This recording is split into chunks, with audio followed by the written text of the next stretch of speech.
में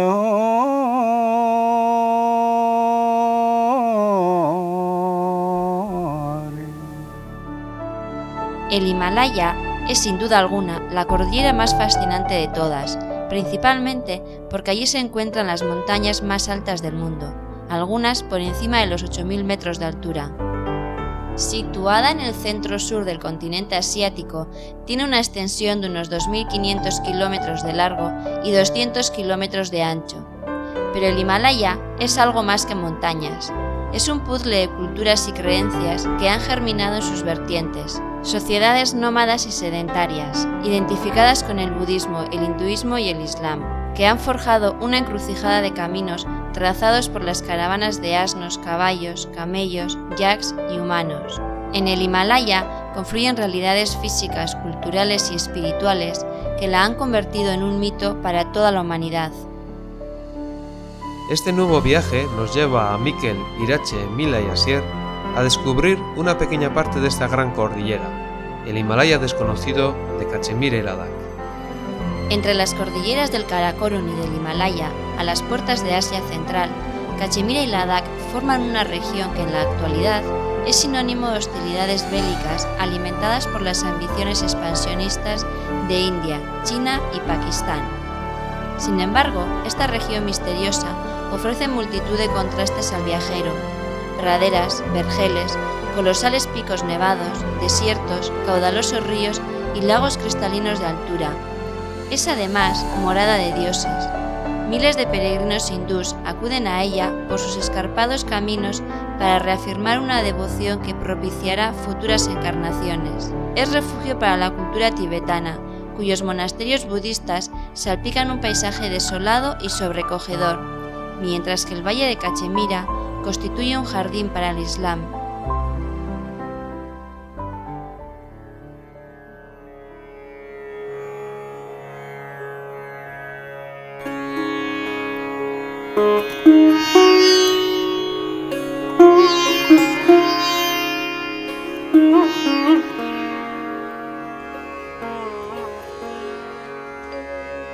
Amanece en la orilla del río Ganges, la deidad más importante que el Himalaya ha dado a los hindúes. Comenzaremos aquí nuestro viaje con el fin de conocer mejor una de las religiones que nos encontraremos después en las montañas, el hinduismo. El río Ganges o madre Ganga, que en sánscrito significa la que fluye, es la diosa madre de los hindúes.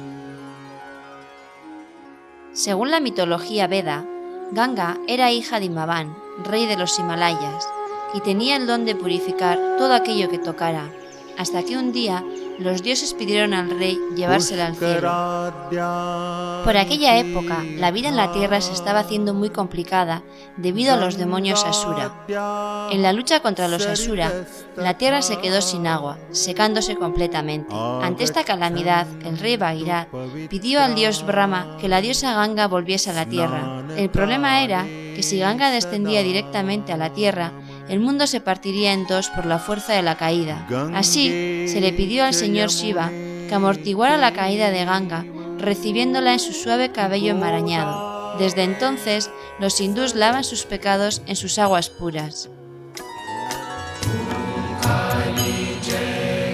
Cada amanecer, miles de fieles peregrinos de todas partes de India acuden a las escalinatas de piedra o ghats a lo largo de la orilla del río a realizar sus abluciones.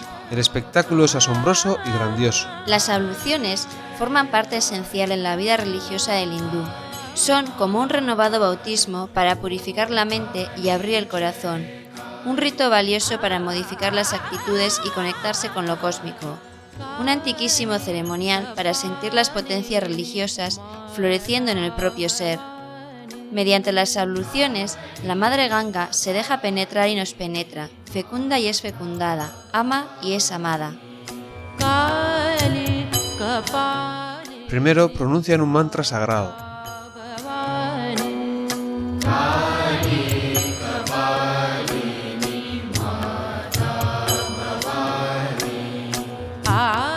Se sumergen completamente 3 veces seguidas y beben un sorbo de agua del Ganges con la mano. Y realizan una ofrenda.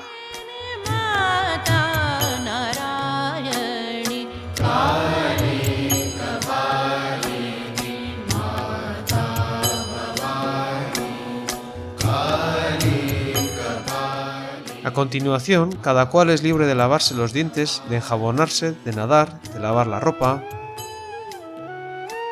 Aprovechando la llegada diaria de peregrinos, en los Ghats se desarrolla toda una vida comercial.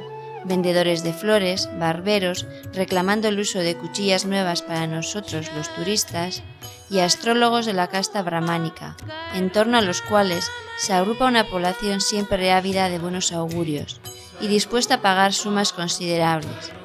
Los hay caraduras o ladrones, como este que nos pide 50 euros para rezar por nuestros familiares y mejorar nuestro karma.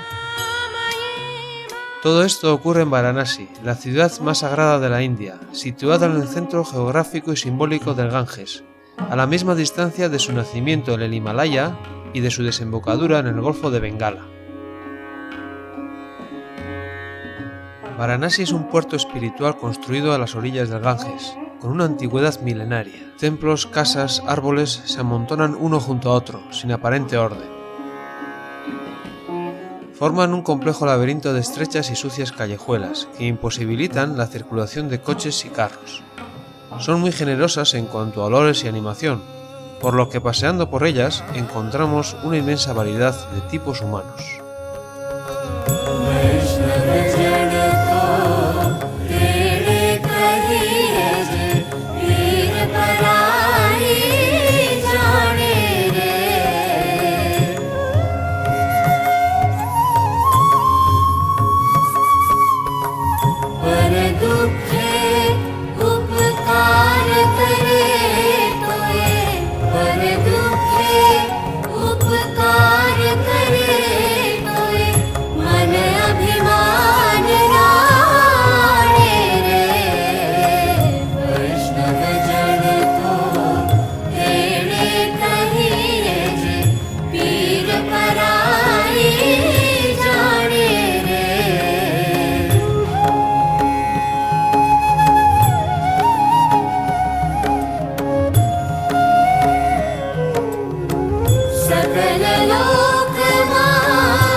Una razón para amar o para odiar Varanasi son las vacas.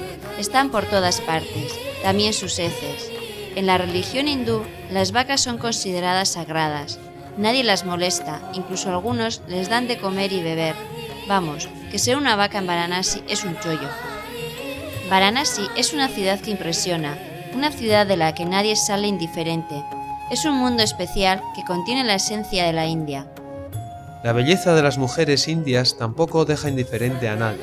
El vestido tradicional que usan las mujeres, llamado sari, es sugerente, muy femenino y está hecho de telas con bonitos estampados y colores vivos. Puede dejar al descubierto alguna parte del cuerpo, como la cintura o la espalda, y va acompañado de velos que simbolizan el alma de la mujer.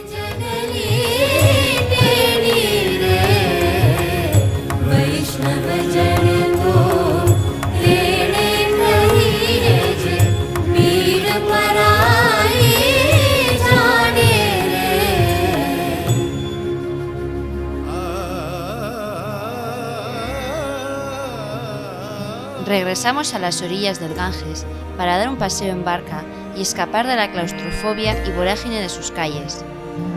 Desde aquí tenemos una nueva perspectiva de la original arquitectura de los Ghats y los palacios, muchos de ellos inundados como consecuencia de las fuertes lluvias del monzón.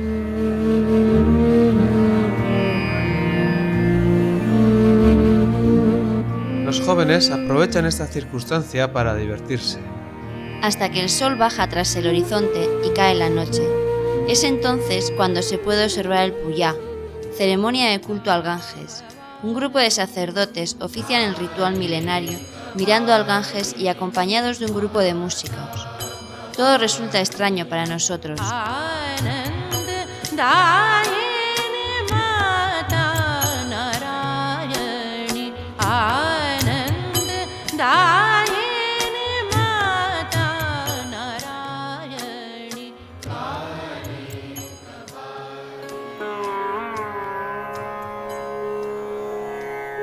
El tren es el transporte más popular en la India. Sus estaciones son por sí misma un microcosmos de la vida diaria de este país. Antes de acometer nuestro viaje al Himalaya, haremos una parada en la orilla del río Yamuna, principal afluente del río Ganges, donde se levanta el Taj Mahal, una de las 7 maravillas del mundo.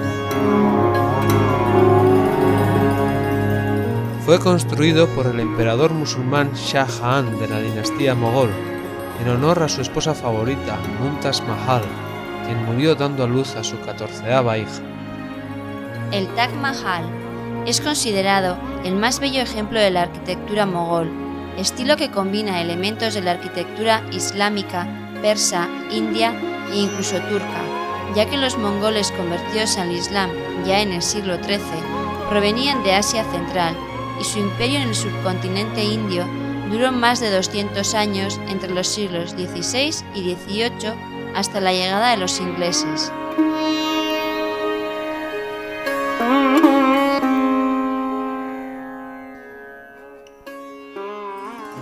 Nuestro viaje por el Himalaya occidental comienza en el gran valle de Cachemira, al que también llaman la Suiza de Oriente, una región fértil y verde, de 130 kilómetros de longitud y 35 kilómetros de ancho, situada a 1700 metros de altura, entre las montañas de Pir Panjal y el Himalaya.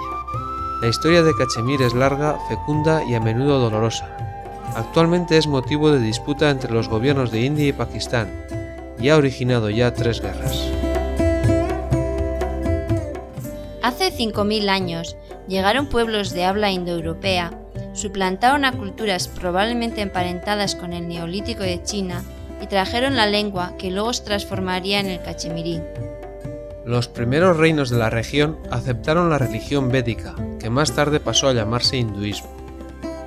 En el siglo III a.C., el emperador de la dinastía mauriana, Asoka el Grande, que reinó sobre la mayor parte de todo el subcontinente, fue quien creó la ciudad de Srinagar y a través del cual llegó el budismo a Cachemira, convirtiéndolo en un centro budista de primer orden. De aquí, el budismo se extendió hacia Asia Central, Tíbet y China. A partir del año 1000, muy lentamente, la cultura islámica penetró a través de las rutas secundarias de Asia Central. En 1320, con el consentimiento de la nobleza hindú, Richana, un budista de Ladakh, usurpó el trono de Cachemira y pocos años después se convirtió al Islam, dando paso a la primera dinastía musulmana. Desde entonces, y salvo en algunos reinados, los musulmanes e hindúes convivieron en relativa armonía, llegando a compartir el culto a los mismos santos y lugares. Cachemira comenzó a influenciarse por el mundo turco-afgano y persa y a construir las señas de identidad de la Cachemira de hoy. A finales del siglo XVI, Cachemira se incorporó al gigantesco imperio mongol, entrando en contacto con la India musulmana, también bastante tolerante. 2 siglos más tarde, los crueles virreyes afganos conquistaron los valles. La comunidad hinduista, que fue la más castigada, solicitó ayuda al Maharaja Sikh del Punjab. A principios del siglo XIX, el reino Sikh conquistó Cachemira, y en esta ocasión fueron los musulmanes quienes más sufrieron. A mediados del siglo XIX, los británicos derrotaron a los Sikhs. Cachemira se ligó a Jammu para formar un principado semi-independiente gobernado por un Maharaja hindú.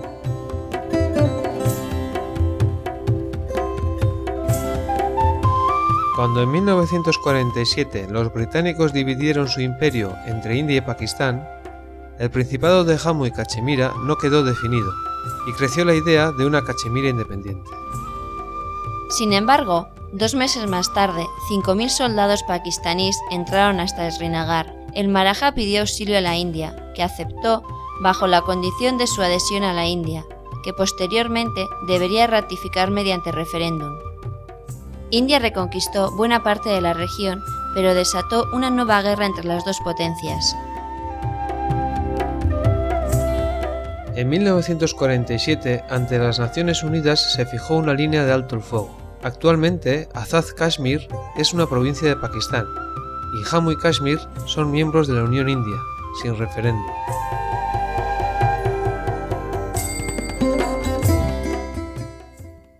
La vida en Srinagar, la capital de la Cachemira india, gira en torno al maravilloso lago Dal, donde se encuentra uno de sus principales atractivos, las casas flotantes.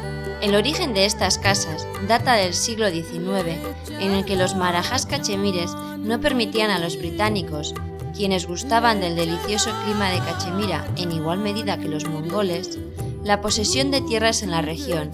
De ahí que estos optaran por construir barcos que sirvieran de casas, cada uno de los cuales vino a ser un trozo de Inglaterra flotando sobre el lago Dal.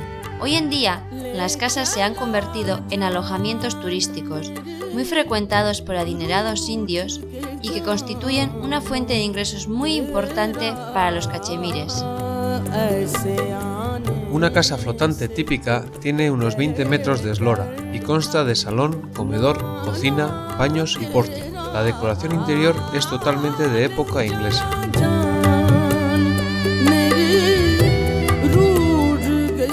La actividad más placentera y relajante de esta ciudad es un paseo por el lago a golpe de remo, en una shikara, una embarcación parecida a una góndola.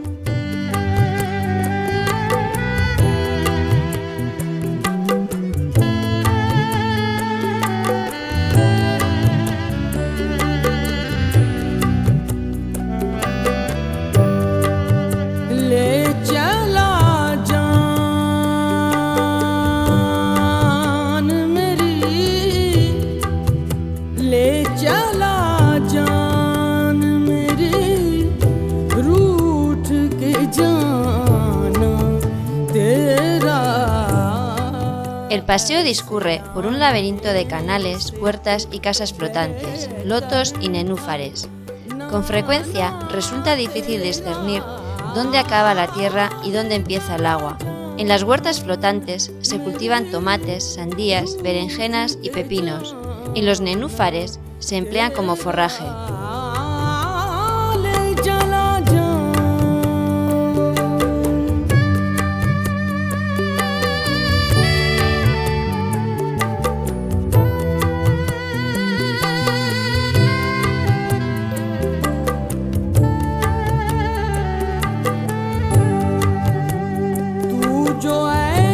Algunas casas flotantes y shikaras forman un pequeño mercado de pashminas, tabaco, flores, para turistas principalmente.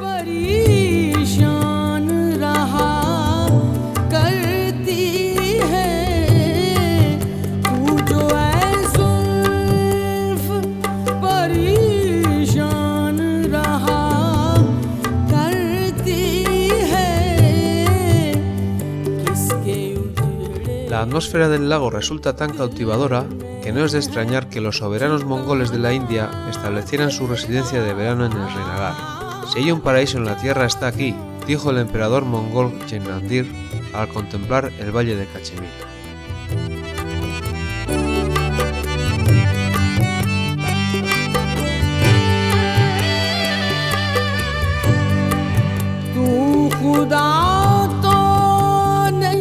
Pero el espectáculo más impresionante de este lago se produce al alba, a partir de las 5 de la mañana. Las shikaras surcan el lago hasta uno de sus brazos muertos para formar un mercado flotante de flores y hortalizas, reservado exclusivamente a los hombres. Los vendedores y compradores se desplazan entre el túmulo de shikaras, tirándose y empujándose de unos a otros. Es difícil distinguir entre quién compra y quién vende. Posiblemente se hagan las dos cosas alternativamente.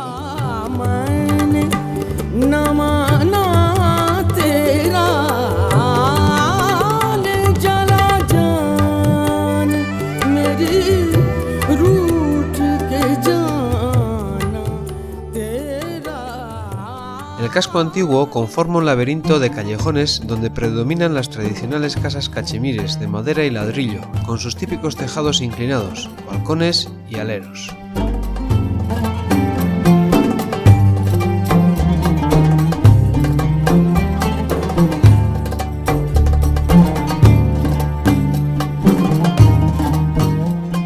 No destaca por su belleza, pero sí por el animado ambiente que en ella se vive.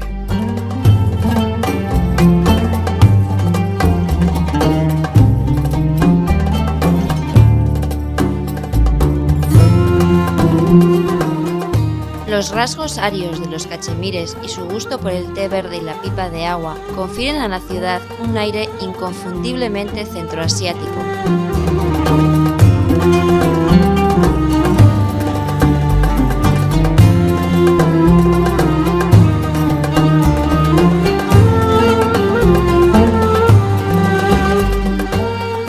Aunque no es habitual, se ven mujeres totalmente cubiertas por el burka. Lamentablemente, el centro está militarizado con soldados indios repostados tras sacos de arena y alambres de pinchos. El conflicto está presente en todo momento. En el casco antiguo también podemos encontrar preciosas mezquitas cachemires, en las que las influencias budistas e hindúes se suman a los rasgos islámicos tradicionales.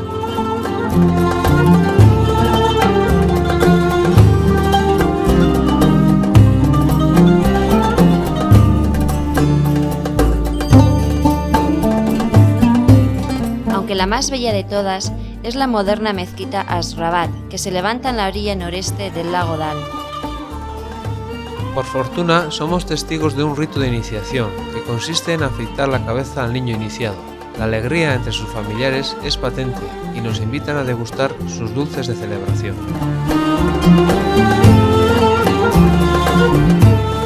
El otro gran atractivo de la ciudad de Srinagar son los jardines de estilo mogol.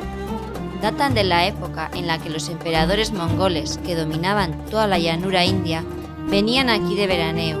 Situados en el extremo oriental del lago Dal, se encuentran en una serie de terrazas que, atravesados por un curso de agua, proporcionan ambiente fresco y relajante. Aquí se acercan sus habitantes para descansar y divertirse.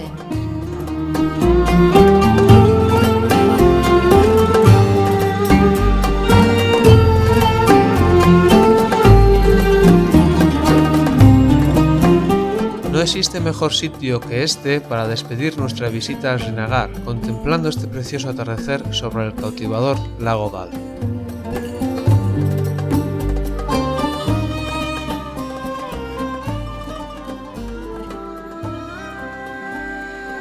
Las montañas del Himalaya son la morada de los dioses. Cada año, miles de peregrinos emprenden su yatra o peregrinación por los escarpados caminos de montaña para reafirmar su devoción.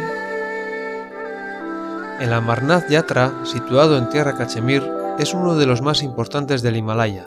A 95 kilómetros al este de Srinagar, en un pequeño pueblo rodeado de grandes montañas, más de 400.000 peregrinos hindús inician su camino de más de 50 kilómetros para alcanzar la cova de Amarnath a 4.000 metros de altura. En nuestro camino hacia la Yatra, los grandes campos de arroz y cebada del valle de Cachemira pronto dan paso a los gigantes del Himalaya. Pahalgam es un pequeño pueblo de pastores situado a una altitud de 2.100 metros, flanqueado por inclinadas colinas cubiertas de abetos. Fue un importante destino turístico, una especie de Chamonix para los amantes del trekking y del esquí, hasta que en 1989 las hostilidades se intensificaron. Desde aquí parten multitud de bellísimas rutas. Subiendo por estas laderas de abetos, descubrimos todo un mundo de pastoreo. En la época estival, los habitantes de esta zona suben a sus campamentos de montaña en busca de buenos pastos para sus ovejas y cabras.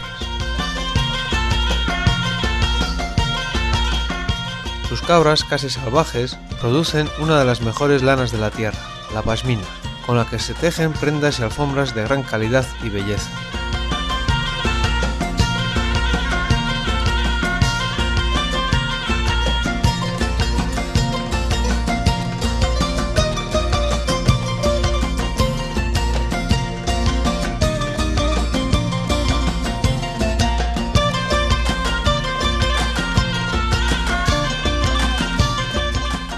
Los rudos cachemires tienen un porte aguerrido de afgano y la valentía y destreza característica de todo montañés. No hay duda del origen indoario de estas personas. Estamos muy cerca de Asia Central, de Persia, del Punjab, de la India, del Tíbet, del Hindu Kush, de China. Todas estas cercanías han dejado su huella.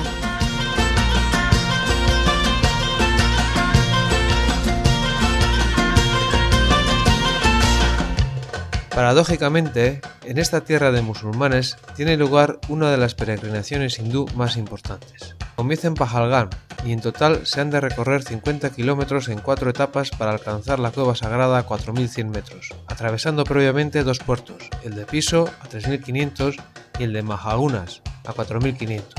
Nosotros realizaremos la travesía en 3 jornadas, ya que la primera etapa ya nadie la recorre a pie, debido a que se asfaltó hace poco. Además, caminar entre locos conductores resulta bastante peligroso. Tras visitar la cueva, caminaremos hacia el norte hasta el pueblo de Baltai, para empalmar con la ruta de los camellos hacia Ladakh. Iniciamos nuestra peregrinación en Chandawari, un campamento lleno de puestos de venta, de té y de militares, donde el ambiente de fiesta nos contagia. Aquí contratamos 2 caballos para cargar con nuestro equipaje, bastante pesado, y comenzamos a caminar, siguiendo la multitud.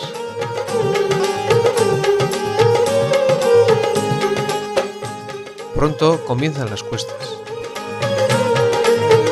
El peregrinaje es a la vez yoga y ejercicio devocional, tan antiguo como los mismos dioses.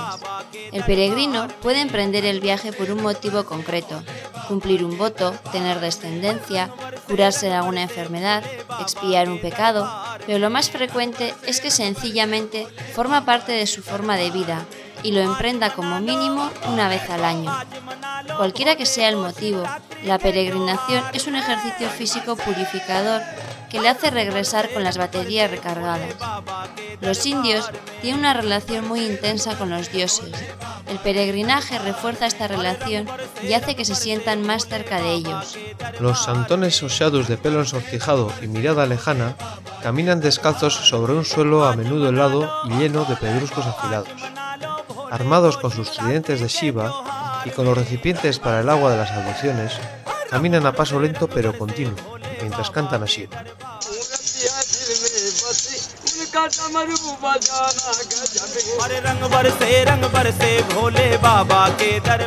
Son personas que han abandonado su condición de ciudadanos tras una vida fructífera. Algunos incluso han creado familias para emprender una búsqueda espiritual. Según dicen, el calor interno producido por el rigor de su austeridad los protege de las bajas temperaturas. Aún hoy, hay sadhus que sobreestiman sus capacidades y mueren congelados en las cuevas cercanas a los glaciares o se vuelven ciegos debido al resplandor del sol sobre las laderas nevadas.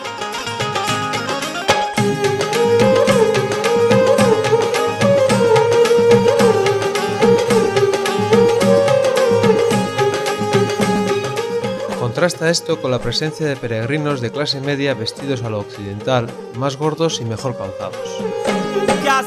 Algunos viajan sobre caballos con la ayuda de sus propietarios cachemires.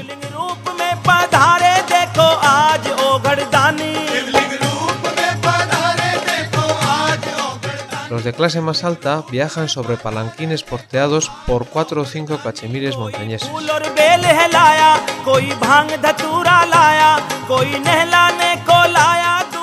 La peregrinación es una ayuda económica importante para los montañeses cachemires. Y así, siguiendo esta multitud de gente, formamos parte de esta peregrinación. Al ser los únicos occidentales, nos convertimos en motivo de interés y de recuerdo.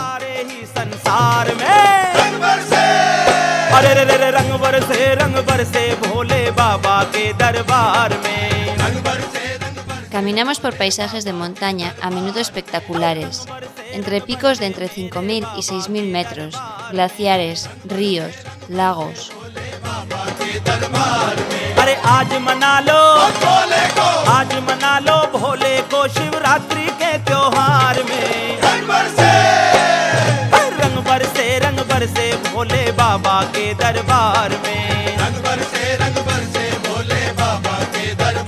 देखो रंग बरसे मेरे शिव जी के दरबार में रंग बरसे भोले बाबा के दरबार में।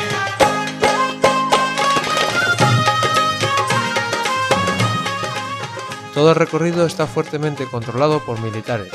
Hay un puesto de vigilancia cada 200 metros, ya que los cachemires independentistas acusan de ser una provocación.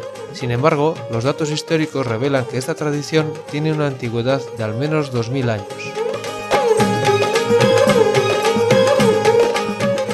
Además del control, también proporcionan asistencia médica a los peregrinos, que disponen de campamentos para avituallamiento cada 5 o 6 kilómetros y 3 campamentos de pernota.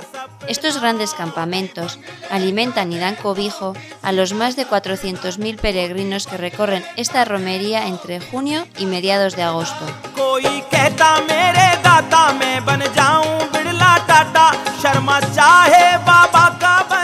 La comida, aunque a priori parece variada, el exceso de picante hace que todo sepa igual. Incluso el pan está picante.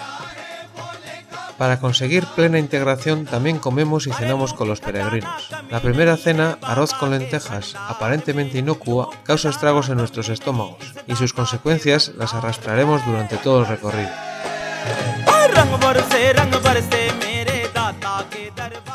Y tras la cena vienen los cantos de Shiva.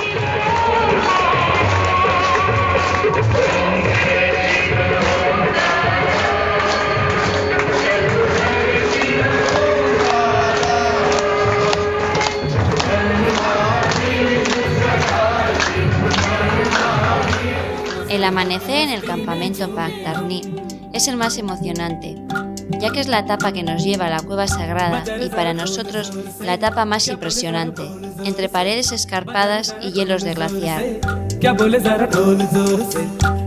También se ven los helicópteros que transportan a la cueva a los peregrinos más ricos, hasta que al final de un largo corredor podemos avistar la cueva encima de un gran campamento.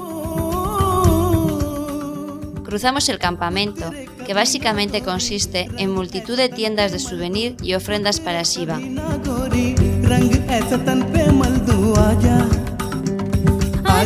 Hasta que nos topamos con un control militar, que nos restringe la entrada con las mochilas y cámaras. Tras insistir un rato, el comandante supremo de toda la peregrinación nos recibe en su tienda como invitados de honor, dándonos permiso para fotografiar y una escolta para la visita a la cueva. Nos comunican que somos, junto con los franceses Yvonne y Christine y los ingleses Paul y Gillian, los únicos occidentales que hemos visitado la cueva este año. Empinadas escaleras nos llevan hasta la entrada de la cueva fuertemente vigilada. En este santuario de la mitología hindú antigua se rinde culto a una estalagmita de hielo que representa un falo de fertilidad, una de las formas que toma el dios Shiva.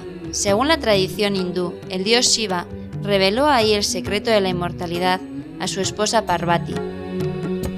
Un sacerdote nos recibe y como un peregrino más nos bendice según la tradición hindú. Aunque para esta época la estalagmita se haya derretido, los peregrinos la adoran como si aún existiese. Nos preguntamos si el cambio climático también hará que desaparezca esta tradición milenaria. Entre todos nuestros viajes, esta ha sido una de las experiencias más excitantes. Nos despedimos de los sacerdotes y de toda nuestra escolta.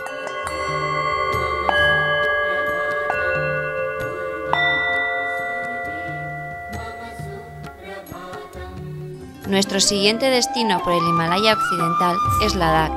Durante 10 días recorreremos a pie el valle de Zanskar hasta el valle del Indo y después al lago Pangong Cho en la frontera con China. Ladakh es un país del Himalaya, delimitado por las cordilleras del Karakorum y del Ladakh al norte y la gran cordillera del Himalaya al sur, por lo que forma parte del altiplano tibetano.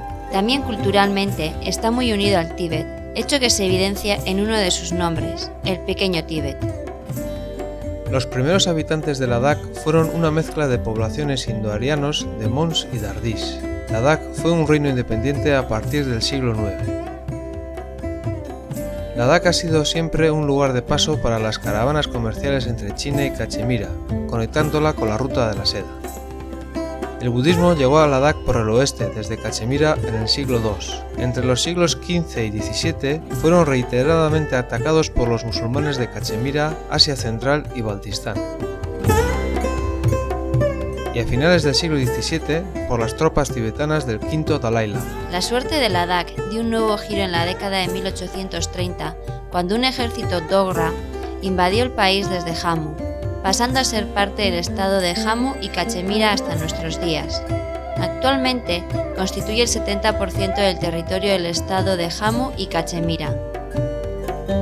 Entre 1959 y 62, los chinos atacaron Ladakh para apoderarse de la región de Aksai Chin y poder construir una carretera que conectase sus provincias Xinjiang y Tíbet. Desde 1995, el Consejo para el Desarrollo Autónomo de Ladakh trata de conseguir la autonomía debido a sus pocos vínculos culturales con las regiones de Jammu y Cachemira. En Baltai iniciaremos nuestro viaje a Ladakh por la antigua ruta de las caravanas, atravesando el puerto de Zohila a 3.500 metros, el que separa Cachemira de Ladakh. En 3 días de viaje recorreremos 420 kilómetros, recorriendo los valles de Dras, Kargil, Suru, Randung, hasta Padum, en pleno valle de Zanskar.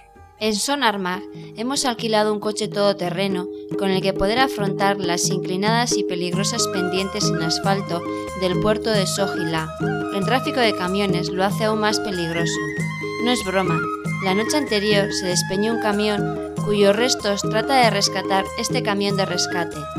El gran puerto da paso a zonas de pastoreo que se abren entre las montañas, para bajar a los fértiles valles de la cuenca del río Indo, los valles del Dras, Kargil y Suru.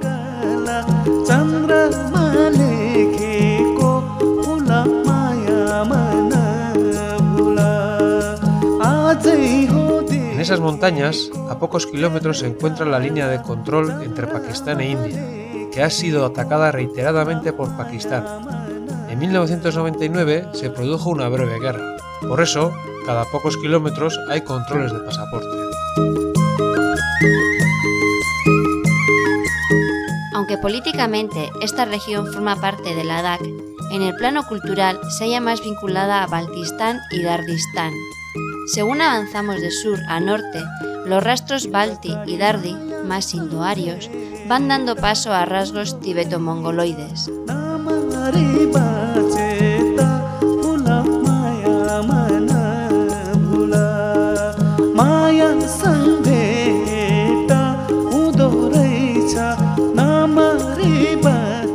La mayoría de la población practica el Islam chií. La carretera empeora al abandonar el valle de Suru y acceder al puerto de Pensila a 4.400 metros, que nos dará paso al valle de Zanskar, bajo los nevados Nun y Kun de más de 7.000 metros y el glaciar Drung Drang. Randung es el primer poblado del valle de Zanskar de indudable carácter budista.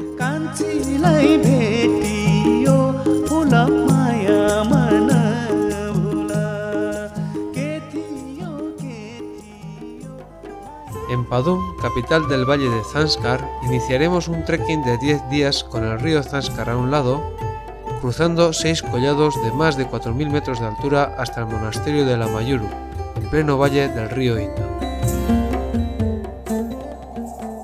A los pies de la montaña Paburico de 5.000 metros, en un amplio valle en el que confluyen los ríos Stot y Charab para formar el río Zanskar, se encuentra Padum, el centro administrativo de Zanskar. Este es nuestro único punto de aprovisionamiento de víveres para los siguientes 10 días.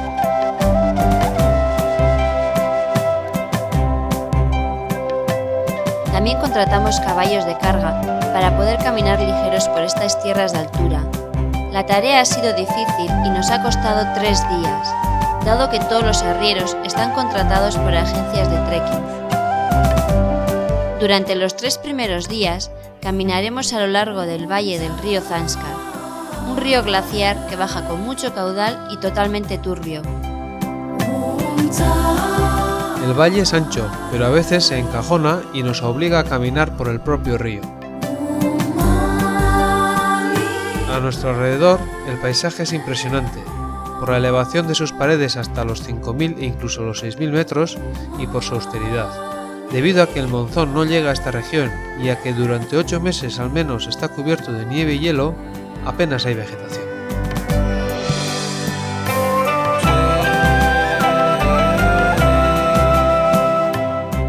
Los monasterios budistas salpican este paisaje desolado y sobrecogedor como pocos.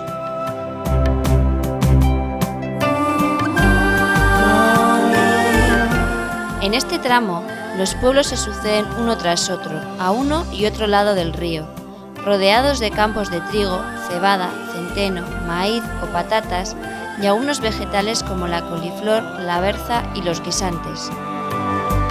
Las casas ladaquís se construyen con barro secado al sol. El techo, también de barro, es reforzado con ramas y troncos de madera. Sus paredes tienen un espesor de medio metro. La parte de la casa orientada al sol tiene una gran cristalera, generalmente de doble espesor, con el objetivo de aprovechar el calor del sol y se utiliza como cocina y salón. Durante el verano, en el techo se almacenan las moñigas y ramas, para que se vayan secando para su uso como combustible en invierno. La entrada y salida de cada pueblo está bendecida con chortens y piedras esculpidas con figuras sagradas y la mantra o rezo más importante del budismo, Om Mani Padme Hum.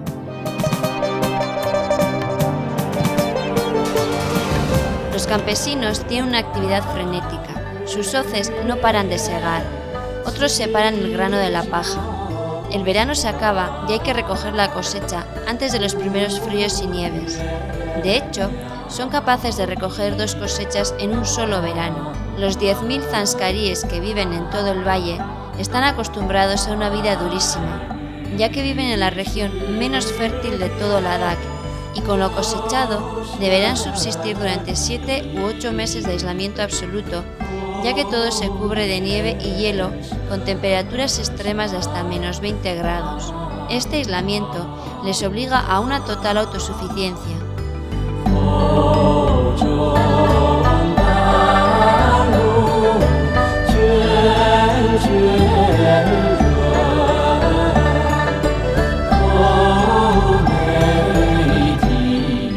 En los valles más fértiles incluso recogen albaricoques que se deshuesan y se dejan secar para el invierno. Todos estos inconvenientes redundan en una única ventaja, el mantenimiento de las tradiciones. En Zanskar todavía se mantiene la poliandría, para evitar la fragmentación de la tierra por la herencia. En general, Ladakh es el último reducto de la cultura tibetana, y es por ello que la llaman el Pequeño Tíbet.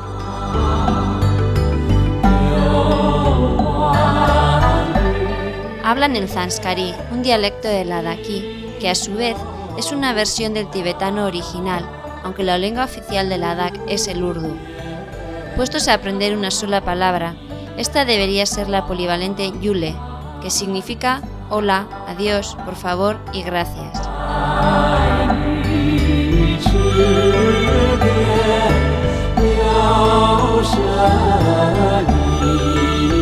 Los ladaquís muestran principalmente rasgos mongoloides, con rostro ancho, ojos alargados y nariz chata, y la piel medio quemada por el sol.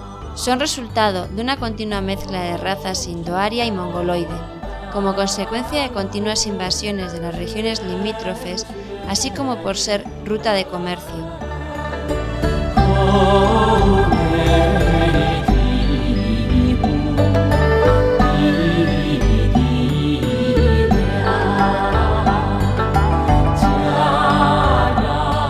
El tiro con arco es el deporte nacional de Ladakh que todos los hombres practican.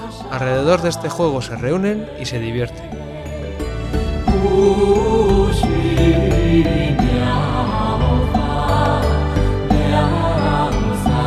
Cada tarde montamos el campamento a las afueras del pueblo. Lo más curioso de nuestro campamento es la tienda cocina. Sinye, el arriero, la ha construido con una lona de plástico y un palo. Sirve de cocina y comedor. No muy cómoda, por cierto. Además, Sinye se ha empeñado en ser el cocinero.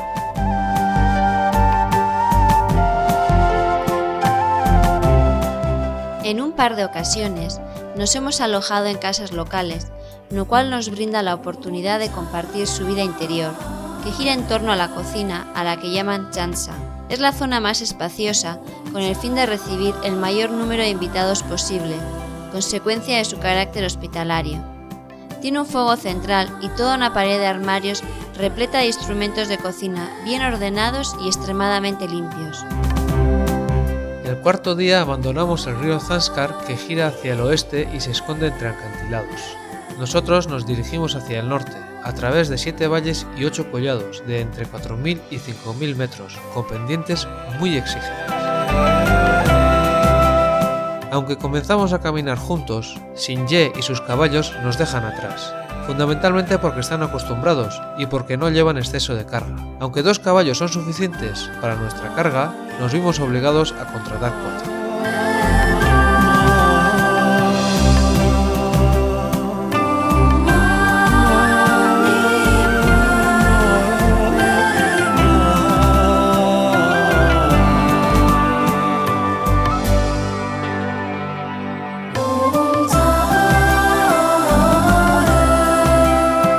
En los valles, cruzar los ríos se convierte en un tema serio.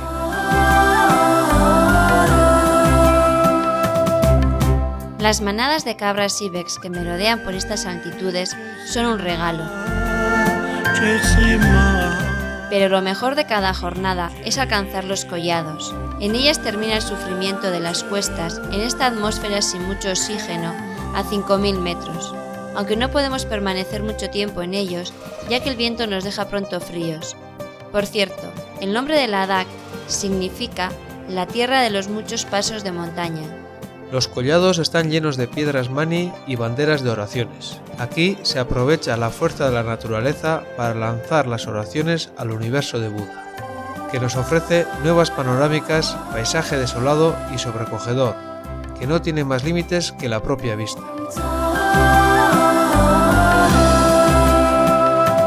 Enormes paredes de roca plegada y erosionada se levantan ante nosotros. Desde estas alturas también podemos ver pequeños poblados como Linset, Potaksar, Pángila y sus diminutos campos de trigo, regados por las aguas de los ríos glaciares que ponen algunas gotas de verde y esperanza en el ceniciento paisaje de Zanskar. Como las lluvias escasean debido a que el monzón no llega hasta esta región, los poblados se asientan junto a ríos o torrentes que bajan de las montañas y que proporcionan el agua necesaria para las personas y los animales. La otra fuente local de alimentación es el ganado, básicamente yaks, ovejas y cabras. De estos animales se obtiene leche, queso, yogur, carne y pieles. Cada mañana las mujeres parten con las ovejas y cabras de todo el pueblo a los escasos pastos de altura. Esperamos que los hombres suban a darles relevo más tarde.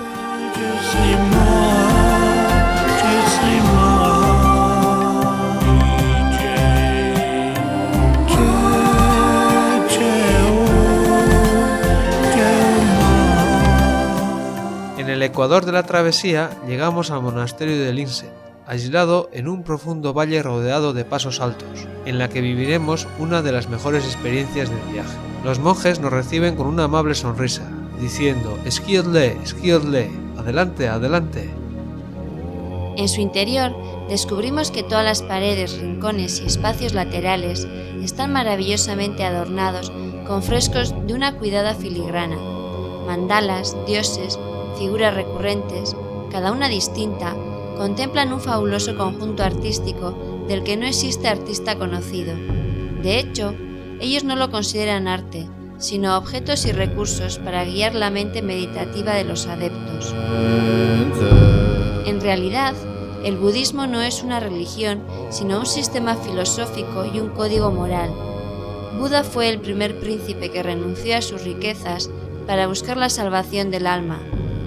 Emulando su ejemplo, el budismo es un conjunto de normas, usos y actitudes que tienen como objetivo cultivar la mente, conociendo sus recovecos y las trampas que ésta nos tiende a cada paso, para conseguir la ausencia del deseo o nirvana y la superación del ciclo de dolor vinculado a las reencarnaciones. Los principales votos que profesan los monjes budistas son la castidad, la pobreza y el respeto a cualquier forma de vida. Abandonan la dureza y limitaciones de la vida campesina para convertirse en personas universales, capaces de fascinar a los habitantes más sofisticados del primer mundo. La mayoría de los monjes sigue una disciplina parecida, que no es ni muy rigurosa ni demasiado relajada. Los niños ingresan en los monasterios a partir de los 7 años, pero no pueden tomar los votos de monje hasta los 20. Durante ese tiempo asisten a clases de filosofía, artesanía y lengua. Se considera un honor enviar a un hijo a la custodia de los frailes, aunque es la familia quien lo mantiene. En Ladakh hay 40 monasterios y más de 2.000 monjes sobre una población de 125.000 habitantes. En la madrugada, entre las 5 y las 7 de la mañana, los monjes se reúnen para dar inicio al puja o liturgia sacra.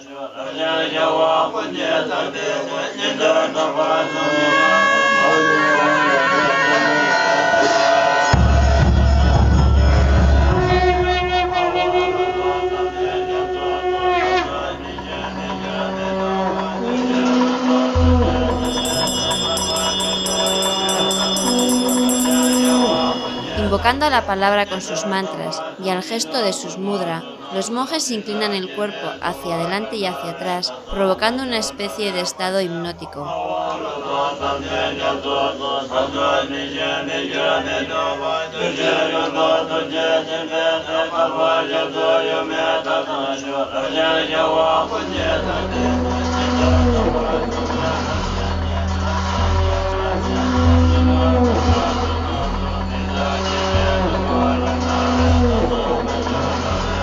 Los jóvenes sirven una taza tras otra de gurgucha, el té tibetano, salado y tremendamente graso, elaborado con mantequilla rancia de yak. A pesar de su sabor poco común, nos dicen que es un termorregulador excelente.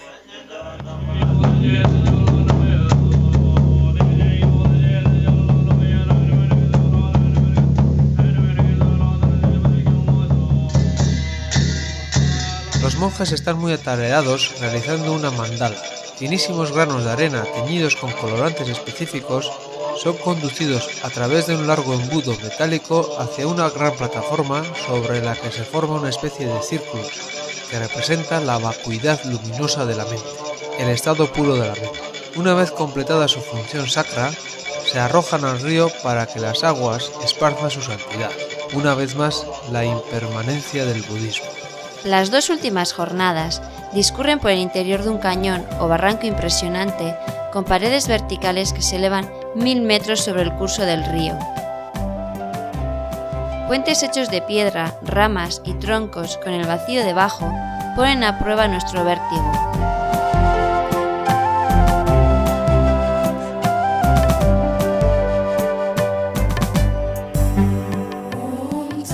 La legendaria inaccesibilidad de Zanskar tiene los días contados.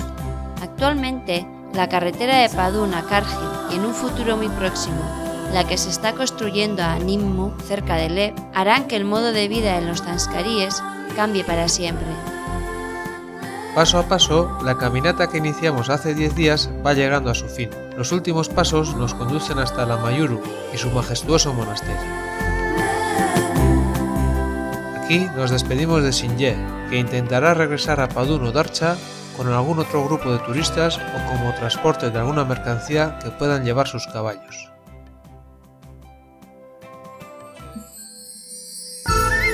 A nuestro viaje por el Himalaya desconocido de Cachemira y Ladakh le quedan pocos días. Desde la Mayuru recorreremos el valle salpicado de monasterios que conforma el río Indo, pasando por Leh, la capital de Ladakh, hacia el este, hasta el lago Pangoncho, a 4.250 metros de altitud. Un autobús será nuestro medio de transporte a lo largo de este valle a 3.500 metros de altura, en la que el verde intenso de la vegetación a ambas orillas del río Indo marcan la frontera de la vida, en medio de los tonos ocres y grises de las laderas del Himalaya. Innumerables monasterios salpican las laderas ocres y grises del Himalaya como si quisieran estar cerca de los dioses.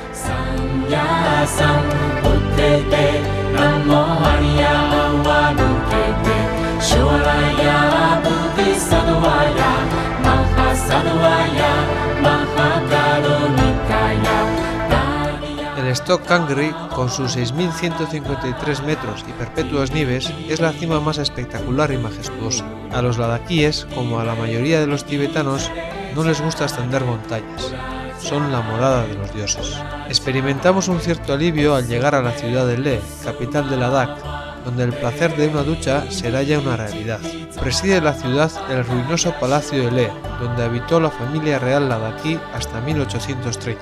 El casco antiguo es un laberinto de callejones. Y el budismo convive con el islam.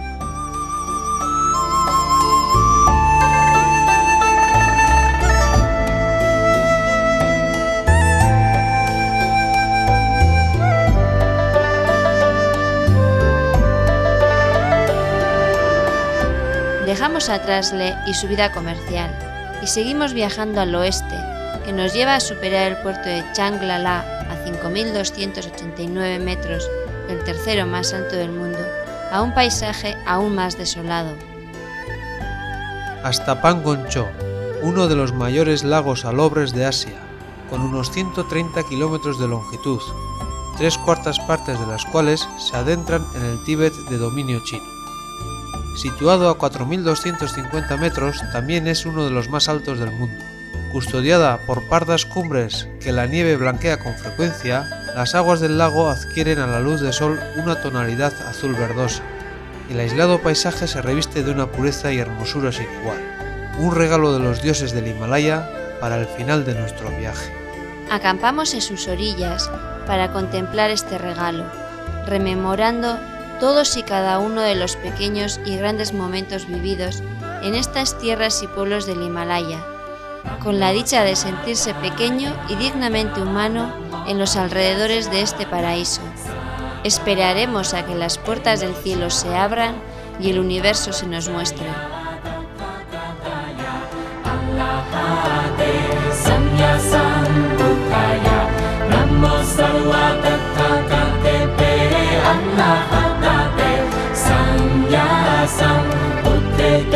Namo